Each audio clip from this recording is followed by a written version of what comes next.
दोस्तों, एक बार की बात है। महात्मा बुद्ध एक गांव से होकर गुजर रहे थे। उस गांव में एक तालाब था।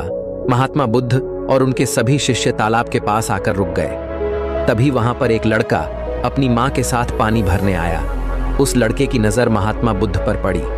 वो महात्मा बुद्ध को पहले से ही जानता था। वह जानता था कि महात्मा बुद्ध बहुत ज्ञानी है और वो सभी के प्रश्नों का उत्तर देते। वह तुरंत ही महात्मा बुद्ध के पास पहुंचा। उसने महात्मा बुद्ध को प्रणाम किया और कहा, हे बुद्ध, मैं अपने जीवन में कुछ बहुत बड़ा करना चाहता हूं, लेकिन जब भी मैं कुछ करना चाहता हूं तो वो मुझसे संपूर्ण तरह से नहीं हो पाता। मुझे तो कुछ समझ ही नहीं आता कि आखिर में क्या गलती कर रहा हूं। इसलिए मैं आज आपसे यही प्रश्न पूछने आया कि लक्ष्य को पाने के लिए ऐसी कौन सी कठिनाइयां हैं जो हमें पार करनी होगी। महात्मा बुद्ध उस लड़के को देखकर मुस्कुराने लगे और उस लड़के से कहते हैं, जब तक तुम अपने लक्ष्य की ओर कदम नहीं बढ़ाओगे तब तक सफलता से जुड़ा हुआ हर एक प्रश्न, हर एक उत्तर अधूरा है। महात्मा बुद्ध इतना कहकर अपने सभी शिष्यों के साथ वहां से आगे की ओर चल पड़े। वो लड़का भी अपनी मां के साथ वापस अपने घर लौट आया। अगले दिन जब वो लड़का अपनी मां के साथ वापस उस तालाब पर पानी भरने आया तो उसने देखा कि तालाब में जो कमल की केवल कलियां थी, आज वो पूरी तरह से खिल चुकी है और पूरे के पूरे तालाब में केवल कमल के फूल ही नजर आ रहे। उस लड़के की मां को अपनी आंखों पर यकीन नहीं हो रहा था। उस पर उसकी मां कहती है, बेमौसम इतने सारे फूल एक साथ खिलना, ऐसी घटना तो मैंने आज तक नहीं सुनी। ऐसा अवश्य ही महात्मा बुद्ध के यहाँ पर आने के कारण हुआ है, अर्थात ये उनका ही प्रभाव है। ये सुन वो लड़का सोच में पड़ गया। उसने तुरंत ही तालाब से एक कमल का फूल तोड़ा और मन ही मन ये सोचने लगा, यदि यह महात्मा बुद्ध के प्रभाव के कारण हुआ है तो मुझे अवश्य ही महात्मा बुद्ध से मिलना चाहिए। शायद हो सकता है कि वो मुझे कुछ प्रेरणा देना चाहते हैं। ऐसा सोचते सोचते उस लड़के ने यह भी मन बना लिया कि वह महात्मा बुद्ध से अवश्य मिलेगा। और साथ ही उसके मन में महात्मा बुद्ध की वो आवाज गूंज रही थी कि जब तक तुम लक्ष्य की ओर कदम ही नहीं बढ़ाओगे तब तक सफलता से जुड़ा हर प्रश्न, हर उत्तर अधूरा है। तभी उस लड़के ने वह कमल का फूल एक छोटे से मटके में रख लिया और उसने मन ही मन यह मन बना लिया कि वह महात्मा बुद्ध से मिलकर रहेगा और उसके मन में जो भी प्रश्न है वह उनसे उनके उत्तर जानकर रहेगा। उस लड़के ने तुरंत ही अपनी मां से कहा, मां, मैं महात्मा बुद्ध से मिलने जा रहा हूं। वो अब तक बहुत आगे नहीं निकले होंगे। यदि मैं जल्दी जल्दी चलूंगा तो एक दिन में उन तक पहुंच ही जाऊंगा और फिर एक दो दिन में मिलकर मैं वापस घर लौट आऊंगा। उसकी मां ने उसे समझाने की कोशिश की, लेकिन वो लड़का नहीं माना। वो तुरंत सफर की ओर निकल पड़ा। वो मार्ग पर तेजी से आगे बढ़ रहा था। जल्दी जल्दी चलते हुए उसने बहुत कम समय में अपना गांव पार कर लिया, लेकिन अब इसी कारण वो थकने भी लगा था और उसकी रफ्तार भी धीमी पड़ रही थी। उस लड़के का जोश भी अब खत्म होता जा रहा था। धीरे धीरे चलते चलते वह जंगल के रास्ते आ पहुंचा और जंगल को देखकर उसके मन में एक डर उत्पन्न हुआ। उसने सोचा कि मैंने आज तक कभी जंगल पार नहीं किया है और इस जंगल में तो कई जंगली जानवर भी हैं। यदि मैं रास्ता भटक गया तो मैं महात्मा बुद्ध तक कभी नहीं पहुंच पाऊंगा, और यदि मैं किसी गलत रास्ते पर चला गया तो मुझे कम से कम 2 दिन और लगेंगे महात्मा बुद्ध तक पहुंचने के लिए, और यदि वो मुझसे बहुत आगे निकल गए तो मुझे बाकी रास्ते भी पता नहीं चल पाएंगे और फिर मैं उनसे कभी नहीं मिल पाऊंगा। वो लड़का इसी सोच विचार में पड़ा हुआ था। तभी उसने देखा कि उसी रास्ते से एक घुड़सवार आ रहा था। लड़के ने उस घुड़सवार से कहा, भाई, मुझे जंगल पार करवा दीजिए। मुझे महात्मा बुद्ध से मिलना है। मुझे ये कमल उन्हें देना है। क्या आप मुझे जंगल पार करवा सकते हैं? इस पर सवाल कहता है, बेटा देखो, मैं तुम्हें ले तो नहीं जा सकता, लेकिन मैं तुम्हारी मदद जरूर कर सकता हूं। यदि तुम चाहो तो यह कमल वाला मटका मुझे दे दो, मैं इसे महात्मा बुद्ध तक पहुंचा दूंगा। उस घुड़सवार की यह बात सुनकर वो लड़का एक बार फिर से सोच विचार में पड़ गया और सोचने लगा, यदि मैं पैदल जाऊंगा तो मुझे बहुत समय लग जाएगा और पता नहीं मैं महात्मा बुद्ध तक पहुंच भी पाऊंगा या नहीं। अगर मैं ये कमल वाला मटका घुड़सवार को दे देता हूं तो ये घुड़सवार घोड़े से बहुत जल्दी महात्मा बुद्ध तक पहुंच जाएगा और उन्हें यह कमल जरूर दे देगा। इससे मेरा काम भी आसान हो जाएगा और मेरा काम बहुत जल्द पूरा भी हो जाएगा। काफी कुछ सोच विचार करने के बाद उसने तय किया कि वो ये कमल का फूल उस घुड़सवार को दे देगा। ये सोचकर उस मटके को उस घुड़सवार को थमाने ही वाला था कि तभी उसे याद आया कि इस कमल के पीछे उसका क्या उद्देश्य है, वो किस मकसद से इस कमल को महात्मा बुद्ध के पास ले जा रहा है। तभी उस लड़के के मन में एक और विचार उत्पन्न हुआ, यदि मैं इस कमाल को लेकर महात्मा बुद्ध तक नहीं पहुंचा तो फिर मेरा जो प्रश्न है मैं उनके उत्तर कैसे जान पाऊंगा। और हो सकता है कि मुझे मेरे जीवन में बस ये एक ही मौका मिला है जिसमें मैं महात्मा बुद्ध से मिल सकता हूं और अपने सभी प्रश्नों के उत्तर पा सकता हूं। हो सकता है कि दोबारा मुझे ये अवसर ना मिले, इसलिए मैं ये मटका नहीं दूंगा। मैं इसे स्वयं ही महात्मा बुद्ध तक पहुंच जाऊंगा।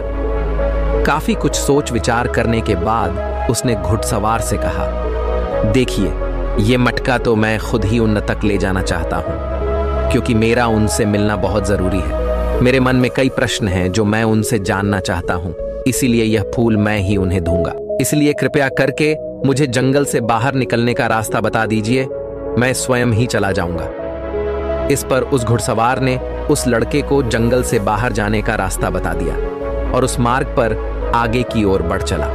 वो जल्दी जल्दी मार्ग में आगे बढ़ रहा था और देखते ही देखते शाम का वक्त भी होने आया था। तभी उस लड़के के मन में एक और विचार आया और वो ये सोचने लगा, यदि शाम के वक्त मैं इस जंगल में भटक गया तो मेरा क्या होगा? मैं महात्मा बुद्ध तक कैसे पहुंच पाऊंगा? और अगर मैं उनसे नहीं मिल पाया तो मेरी यात्रा बेकार हो जाएगी। इससे तो अच्छा होता कि मैं उस घुड़सवार को ही ये मटका दे देता, वह उसे महात्मा बुद्ध तक अवश्य पहुंचा देता। मुझे तो घर लौट जाना चाहिए था, यही मेरे लिए बेहतर होता। इस प्रकार उस लड़के के मन में तरह तरह के विचार उत्पन्न हो रहे थे। ऐसा होगा तो क्या होगा, वैसा हो जाएगा तो क्या होगा, यदि मैं भटक गया तो क्या होगा। तभी उस लड़के ने उस कमल की ओर देखा। उस कमल से ही उसे महात्मा बुद्ध की याद आई। महात्मा बुद्ध के चेहरे पर वो असीम शांति थी। उसे महात्मा बुद्ध की वो मुस्कान याद आई। तभी उसके मन में एक और विचार उत्पन्न हुआ, जिनके आने से हमारे तालाब में इस प्रकार अनेक को फूल खिल गए, जिसके साथ होने से हमारे मन को प्रेरणा मिलती है, जिनके चेहरे पर वो असीम शांति है, जिनसे मिलकर मेरा मन शांत हो जाता है। यदि मैं उनसे मिल पाऊं तो मुझे कितना कुछ सीखने को मिलेगा। ऐसा सोचते ही उसके मन में एक बार फिर से महात्मा बुद्ध से मिलने की प्रेरणा जाग उठी और वो निश्चिंत होकर अपने मार्ग में आगे की ओर बढ़ता चला जा रहा था। काफी दूर आगे चलने के बाद जंगल खत्म होने लगा।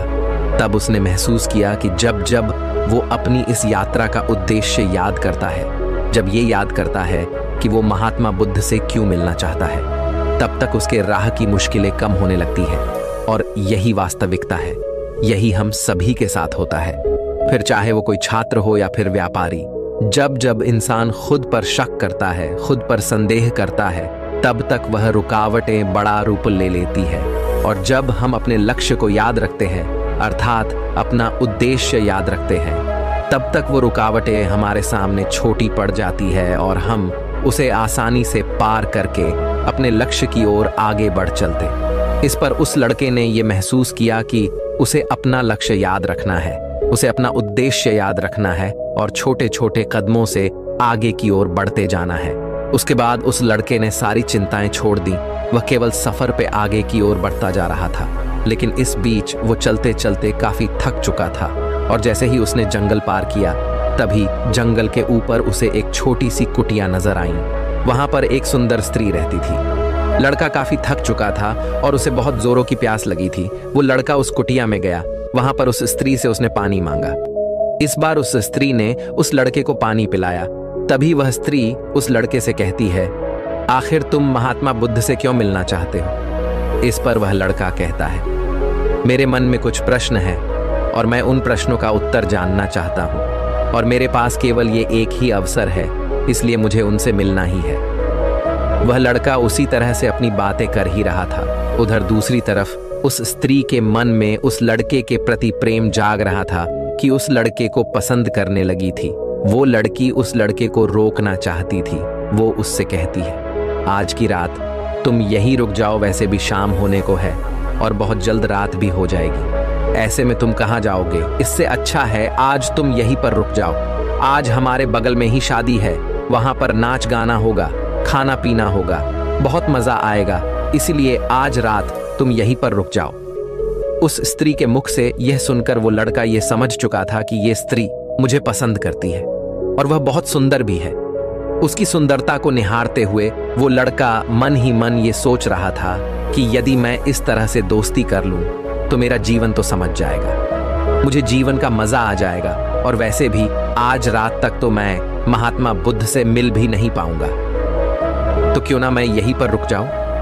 तभी उस लड़के ने जवाब देते हुए कहा, मैं कुछ देर में सोच कर बताता हूं। लड़का इस विषय पर सोच ही रहा था कि तभी उसके मन में एक बार फिर से महात्मा बुद्ध की वो बात याद आ गई और उसे यह एहसास हुआ कि मैं इतनी दूर से यहां पर क्यों आया हूं। उसने मन ही मन खुद से प्रश्न किया, क्या मैं यहां पर इतनी दूर इस लड़की से मित्रता करने आया था? नहीं नहीं, ये मेरी मित्र नहीं बन सकती। क्या भरोसा आज को इसका मन मुझ पर आया है और कल को किसी और पर आ गया तो मैं क्या करूंगा। लड़के ने तुरंत ही उस कमल की ओर देखा, तभी उसे उसका उद्देश्य याद आ गया और उसने तुरंत ही यह निर्णय लिया कि वह आगे की ओर बढ़ेगा। उसने उस लड़की को साफ साफ मना कर दिया और अपने मार्ग की ओर आगे बढ़ चला। जब वो आगे की ओर जा रहा था तभी उसे अपने इस निर्णय पर अफसोस हो रहा था। उसे ऐसा लग रहा था यदि उसे महात्मा बुद्ध ना मिले तो उसके हाथ से ये स्त्री भी चली जाएगी। इस बात का उसे बहुत मलाल था, लेकिन वह धीरे धीरे मार्ग में आगे बढ़ता गया। कुछ दूर आगे जाने के बाद जब उसका मन शांत हुआ तब उसे इस बात का एहसास हुआ कि यदि वह उस स्त्री के पास रुक जाता तो वह अपने उद्देश्य में कभी सफल नहीं हो पाता और उसकी ये यात्रा बेकार हो जाती, उसकी इतनी मेहनत व्यर्थ हो जाती। और तब उसे एक और चीज का एहसास हुआ कि जो भी व्यक्ति या फिर वस्तु हमें अपने उद्देश्य से भटकाने का प्रयास करे, हमें उससे तुरंत ही दूर हो जाना चाहिए। हमें अपना उद्देश्य याद रखना चाहिए कि हमने ये सफर क्यों शुरू किया था और हम अपनी मंजिल पर क्यों पहुंचना चाहते हैं। वो लड़का ये सब सोच विचार कर आगे की ओर बढ़ता जा रहा था। रात्रि का वक्त होने वाला था और वो लड़का तेजी से अपने मार्ग में आगे की ओर बढ़ता जा रहा था। तभी उसे मार्ग में एक बुजुर्ग व्यक्ति मिले। उसने उस बुजुर्ग व्यक्ति से पूछा, बाबा, मैं महात्मा बुद्ध से मिलना चाहता हूँ और पिछले गांव में मुझे किसी ने बताया कि वो इसी मार्ग से आगे की ओर बढ़े थे। क्या आप मुझे बता सकते हैं वो किस तरफ गए हैं? इस पर वो बुजुर्ग व्यक्ति उस लड़के से कहते हैं, बेटा, तुमसे कोई गलती हो गई है, तुम्हें कोई गलतफहमी हुई है। यहाँ से कोई भी आरशी मुनि नहीं गए हैं। हो सकता है कि रास्ते में कोई और मोड़ हो जिस पर तुम्हारा ध्यान ना गया हो, वो आरशी मुनि उसी रास्ते से गए होंगे। ये सुन वो लड़का घबरा गया। अभी कुछ ही घंटों पहले तो मैंने उस बस्ती को पार किया था। यदि मैं वापस गया तो मैं बहुत पीछे हो जाऊंगा और अब तो अंधेरा भी होने को है। मेरे पास ना तो कोई रहने का कोई साधन है और ना ही खाने पीने का। मेरी तो पूरी यात्रा बेकार हो गई। मुझे तो लग रहा था कि मैं महात्मा बुद्ध से अवश्य मिल लूंगा, लेकिन अब लगता है कि यह मुमकिन नहीं है। मैं उनसे नहीं मिल पाऊंगा। इस प्रकार के कई विचार और उस लड़के के मन में उमड़ने लगे। वो लड़का खुद पर संदेह करने लगा। जैसे ही उसके मन में इस प्रकार के विचार उत्पन्न हुए, मानो उसके पैरों में किसी ने बेड़ियां डाल दी हो। वह बार बार केवल एक ही बात सोच रहा था कि आखिर वो मुझे क्यों नहीं दिखाई दिया। मैं बार बार एक ही गलती क्यों करता हूँ? मुझसे इतनी बड़ी गलती कैसे हो गई? ये सोचकर वो लड़का सर पकड़कर वहीं पर बैठ गया। कुछ देर तक तो उसे कुछ भी समझ नहीं आ रहा था। तभी उसे उसकी माँ की बात याद आई। उसकी माँ ने उस लड़के से कहा था, बेटा, हर गलती में सीख छुपी होती है जो हमारे जीवन को और भी बेहतर बनाती है। ये बात उसे याद आते ही उसका मन शांत होने लगा और देखते ही देखते उसका मन पूरी तरह से शांत हो चुका था। और वो लड़का बार बार अपने मन में अब एक ही बात दोहरा रहा था कि हर गलती में सीख छुपी हुई होती है और हमें वो और बेहतर बनाने आती है। उसने अपनी गलती को स्वीकार किया। वो कहने लगा, हाँ, मुझसे गलती हुई है। मैं जल्दीबाजी में बिना सोचे समझे बस मार्ग में आगे की ओर बढ़ता जा रहा था। जैसे जैसे लोगों ने कहा, मैं उसी तरह से आगे की ओर बढ़ता चला गया। उसके गलती स्वीकारते ही उसका मन पूरी तरह से शांत हो गया। उसकी निराशा अब आशा में बदल चुकी थी। वह एक पेड़ के नीचे बैठा हुआ था। तभी उसने देखा कि कुछ जानवर नदी से पानी पी रहे थे। ये सब देखकर उस लड़के को याद आया कि जब वह पहली बार महात्मा बुद्ध से मिला था तब पानी के पास ही मिला था और महात्मा बुद्ध के साथ उनके कई शिष्य भी हैं, तो उन्हें पानी की तो आवश्यकता जरूर पड़ेगी। इस बात पर उस लड़के को तुरंत ये समझ में आ गया कि महात्मा बुद्ध भी उसी रास्ते से भ्रमण कर रहे होंगे। जिस रास्ते पर पानी होगा, तभी उसने सोच विचार कर यह तय किया कि वापस जाने से अच्छा है क्यों ना मैं नदी के किनारे किनारे आगे की ओर बढ़ता रहा। ऐसा सोचते ही उसने तुरंत ही रास्ता बदल दिया और अब वह नदी के रास्ते आगे बढ़ने लगा। जैसे जैसे वो आगे बढ़ता जा रहा था, उसका मन और भी हल्का होता जा रहा था, उसका मन और भी शांत होता जा रहा था। तब उसने अनुभव किया कि जब मन बहुत शांत होता है तो हमारा मन बहुत हल्का हो जाता है और जल्दबाजी नहीं करता और ना ही किसी में या खुद में कोई कमी निकालता है। हमारी बुद्धि पहले से बेहतर काम करने लग जाती है। तब उस लड़के ने इस बात का भी अनुभव किया कि खुद से शिकायत करना एक बहुत बड़ी कमी है जो हमें दुख की ओर ले जाती है। चलते चलते लड़के के मन में विचार आया, यदि मैं अपने गांव में ही रुक जाता तो ये सारे अनुभव में कभी नहीं प्राप्त कर पाता। ऐसा सोचते सोचते वो मार्ग में आगे की ओर बढ़ रहा था। तभी उसे महात्मा बुद्ध के कुछ शिष्य नजर आए और उन्हें देखकर वो लड़का बहुत प्रसन्न हुआ। वो अपने मार्ग में और भी तेजी से आगे बढ़ने लगा और आखिरकार लगातार 2 दिनों का सफर तय करने के बाद वो महात्मा बुद्ध के पास पहुंच ही गया। वह तुरंत ही महात्मा बुद्ध के पास पहुंचा। उसने महात्मा बुद्ध को प्रणाम किया और उन्हें वो कमल का फूल भेंट कर दिया। इससे पहले वो लड़का कुछ कहता, तभी महात्मा बुद्ध ने कहा, बहुत सुंदर, ये कमल पूरी तरह से खिल चुका है। 2 दिन पहले ही तुमने मुझसे पूछा था कि लक्ष्य को पूरा करने के लिए इंसान को कौन सी कठिनाइयों को पार करना पड़ता है, लेकिन 2 दिनों बाद तुमने बहुत सारे अनुभव प्राप्त कर लिए हैं। तुम्हारा ये धैर्य और ये मुस्कान देखकर लगता है कि तुमने इस यात्रा में बहुत कुछ सीखा है। इस पर उस लड़के ने यात्रा में घटित हुई हर एक बात महात्मा बुद्ध को बता दी। तभी महात्मा बुद्ध ने उस लड़के से कहा, तुम्हारे मन में जो भी प्रश्न है मैं उनके जवाब तुम्हें जरूर दूंगा। आगे महात्मा बुद्ध कहते हैं, बिना कोशिश के हर चीज जरूरी है। जब इंसान किसी लक्ष्य के लिए उस रास्ते पर चलता है तब सबसे पहले वह अपने अनुभव से ही सीखता है और जब धीरे धीरे उसका विवेक जागृत होने लगता है, उसकी बुद्धि काम करने लगती है, तब दूसरे के अनुभव और दूसरों की गलतियों से भी सीखने लगता है। जीवन में यदि सफल होना है, किसी लक्ष्य को प्राप्त करना है, तो सफलता का रहस्य से सीखने से पहले हमें उस रास्ते पर चलना पड़ता है। महात्मा बुद्ध आगे कहते हैं, किसी भी लक्ष्य को प्राप्त करने के लिए उस रास्ते में हमें 3 दिक्कतें आती है और इनका निवारण करने के बाद ही हम अपने लक्ष्य तक पहुंच पाते हैं। और तुमने भी वो 3 बातें सीख ली। पहला, अपने उद्देश्य को पहचान और उसके प्रति समर्पण करो। जैसे कि तुम ये कमल का फूल मुंह तक पहुंचाना चाहते थे और तुम्हारा उद्देश्य भी यही था। तुमने ये जान लिया था कि ये फूल मुझ तक पहुंचाने के लिए तुम्हारा क्या उद्देश्य है, जिस कारण तुम्हारे मन के सारे संदेह खत्म हो गए। इसके बाद जब भी तुम फूल को देखते थे तो तुम्हें अपना उद्देश्य से याद आ जाता। आगे महात्मा बुद्ध ने कहा, तुमने स्वयं के अनुभव से ही यह जान लिया कि अपनी मंजिल तक किस प्रकार हमें पहुंचना है और सब कुछ तुम्हारे भीतर से ही प्रकट हो रहा है। वह लड़का महात्मा बुद्ध की सारी बातें ध्यानपूर्वक सुनता रहा। तभी आगे महात्मा बुद्ध कहते हैं, तुम्हारे मन में कई प्रकार के डर और संशय थे।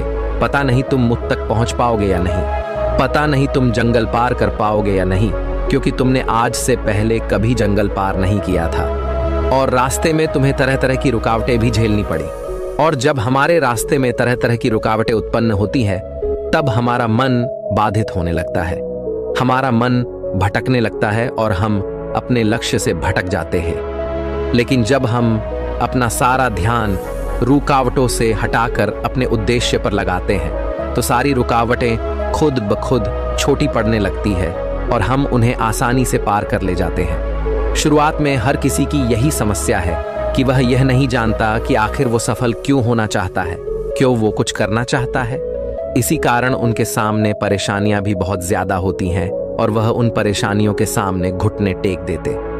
लेकिन जैसे जैसे आप आगे बढ़ते हैं, अपने लक्ष्य के प्रति समर्पित हो जाते हैं, तो वैसे वैसे चलते जाना आसान हो जाता है और हम अपने लक्ष्य तक पहुंच ही जाते हैं। आगे महात्मा बुद्ध उस लड़के को तीसरी बात बताते हुए कहते हैं, असली शक्ति इच्छाओं को पूरा करने में नहीं बल्कि उनको मिटाने में कहते हैं कि हम जानते हुए भी सही काम नहीं करते। अगर हम अपने उद्देश्य की ओर आगे बढ़ते हुए आकर्षणों को पीछे रुक जाते तो हमारी यात्रा कभी पूरी नहीं हो सकती। इसलिए जैसे इस यात्रा के दौरान तुमने फूल हमेशा अपने साथ रखा, अपने पास रखा, वैसे ही उद्देश्य हमेशा सामने रखना चाहिए। हमारा लक्ष्य हमेशा हमारी आंखों के सामने होना चाहिए। इससे हमें निर्णय लेने में आसानी होती है। अन्यथा हमारे मन का संदेह, हमारी मन की शंका हमें कभी भी सही निर्णय नहीं लेने देती और वह हमें मन की उलझनों में फंसा कर रख देती है। इसलिए संदेह के प्रति सचेत रहे। आगे महात्मा बुद्ध उस लड़के से कहते, बेटा, खुद पर शक करने की आदत से ज्यादा खतरनाक और कुछ भी नहीं है, क्योंकि जितना नुकसान आपके नकारात्मक विचार आपका कर सकते हैं उतना और कोई नहीं कर सकता। यदि आप खुद पर संदेह करते हैं तो आप अपने प्रयास में विफल ही हो जाओगे, क्योंकि आप अपने प्रयास पूरी ढंग से कर ही नहीं पाओगे।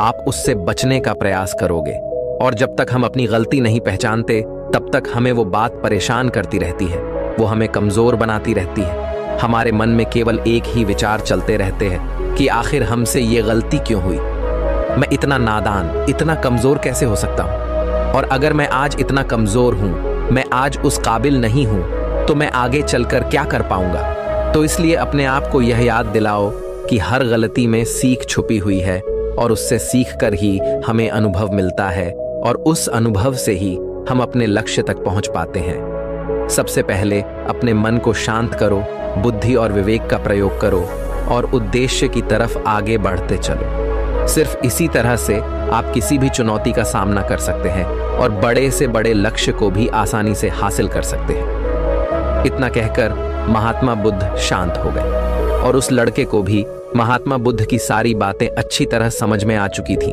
उसे महात्मा बुद्ध को प्रणाम किया और पूरी रात वह उन्हीं के साथ रहा। अगली सुबह वह अपने घर की ओर लौट आए। दोस्तों, आपने आज के इस वीडियो से क्या सीखा वो मुझे आपको कमेंट में जरूर बताएगा। इसी के साथ मुझे उम्मीद है कि आपको आज की वीडियो जरूर पसंद आएगी। तो लाइक और शेयर करने के साथ चैनल को सब्सक्राइब और घंटी बटन को जरूर दबा दीजिएगा। तो चलिए फिर मिलते हैं ऐसे ही एक और वीडियो में। तब तक के लिए अपना ख्याल रखिए। धन्यवाद।